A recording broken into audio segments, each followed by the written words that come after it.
Hello, and welcome back to Tackett's House of Horsepower. I'm Steve Tackett, and thanks for tuning into my channel. You may have seen some of the other videos where I'm rebuilding a Nova specific recessed oil filter 283 engine for one of my 65 Nova Wagons. We affectionately call Okie. Well, I thought it'd be fun to tell the story of how we came to get this wagon and how it became. I thought it'd be fun to share the story of how the little wagon became ours and why we call it Okie.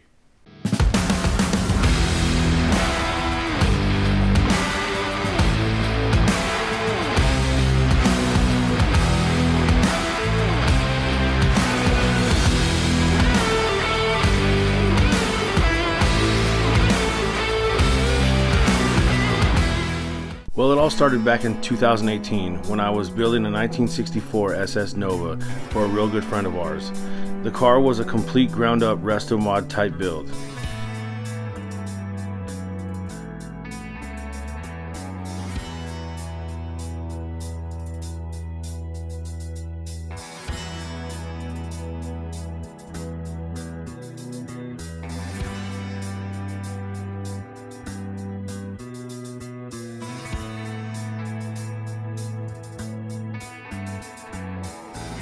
That car started out as just a body, and it needed everything.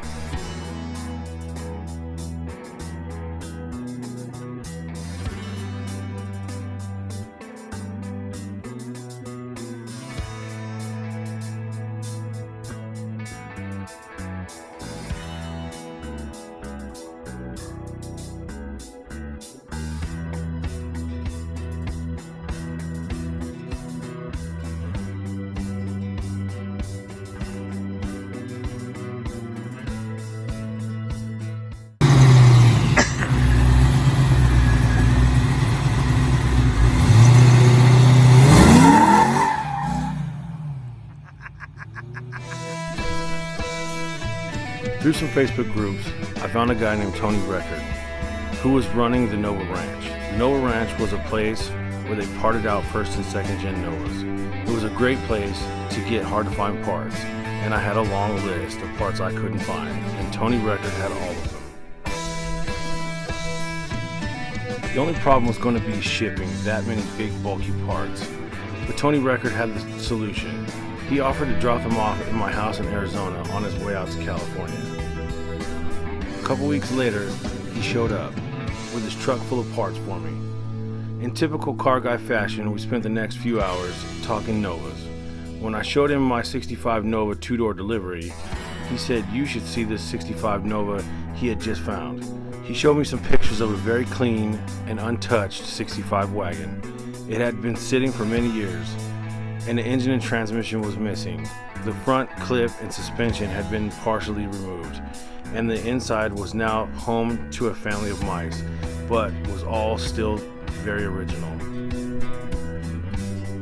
After talking it over with my wife, we decided we wanted to save the little car, and a trip to Oklahoma was in our near future. So with the help of my wife and two friends, we loaded up the truck and trailer and hit the road on a 2,200-mile round trip to the Nova Ranch in Tulsa, Oklahoma. We left on a Friday at 8 p.m., but needed to be back by Sunday at 3 p.m. for our previous obligation. I knew this was going to be an adventure when we made it 3 miles before my wife, Sarah, wanted to stop for snacks. Being that it was December, we probably should have checked the weather. We hit our first snowstorm going into the mountains of Arizona, and we didn't get out of the snow until we were out of New Mexico.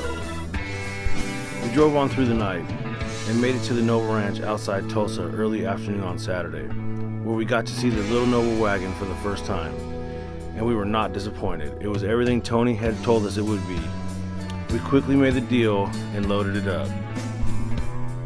We got back on the road and headed back to Arizona, fighting more snowstorms and road closures all the way through New Mexico and Arizona, but made it our deadline of 3 o'clock on Sunday by all of us taking turns driving. After closer inspection, the stickers on the car, and the history that we were told by Tony, we believe the wagon spent its whole life around the Tulsa, Oklahoma area, so the nickname Okie just seemed to fit. We were happy and excited to begin work, to put the little Okie wagon back on the road. The plan was simple. We wanted to rebuild a daily, drivable, reliable Nova Wagon, keeping its original patina look. Steering and suspension came first because it was missing parts, making it impossible to move and steer the car. A rebuilt front clip was installed, sandblasted and powder coated with a CPP A-arms and disc brake kit. A big improvement over the stock drum brakes. Okie came with a 283 and Power Glide transmission originally, but they were missing. Tony Record did sell me a running 283 and Power Glide I could put in it to get it going for the time being. I had my buddy Justin rebuild the Power Glide transmission, and I just did a quick cleanup job on the 283 just to put it in for now.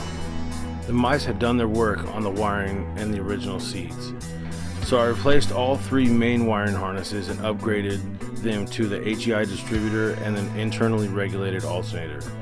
To my surprise, when I put a battery in it for the first time, the original AM radio worked, and so did the rear power window.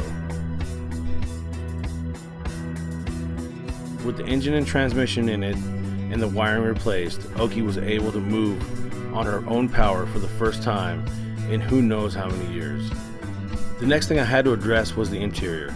The mice had turned the seats literally into their own mice hotel, so I ordered the kits from Classic Industries and dropped them off at my buddy Nick's shop, Interstate Custom Interiors. He replaced everything from the headliner to the carpet, restoring it back to its original color scheme. Now we were finally in business. Everything was working as it should, dome light to the glove box light. I had been driving the car for a while and everything was going great. Everywhere I went, people seemed to really like the car. But I could tell the engine was tired, and I thought, well, I'll just pull it out and rebuild it. But then I thought, well, if I'm going to rebuild it, I might as well try and find the correct Nova recessed oil filter 283 and try to put it back to as original as possible. So I asked around on some Facebook groups, and I found a guy down in Tucson who had a complete one, carved oil pan, including the brackets and the hard to find air conditioning passenger side exhaust manifold. So Sarah and I jumped in the truck and headed down to Tucson, made the deal and a new friend. This hobby's good at that. So now with the correct Nova 283, the plan is to put the engine in the car and possibly be able to get all the air conditioning working and even be able to clear the original style power steering ram. We think that would be kind of neat. Once all that is done, I believe this car will make a great daily driver. May even cruise it to some car shows, who knows. No, she won't be the prettiest car there, but she's our little Okie.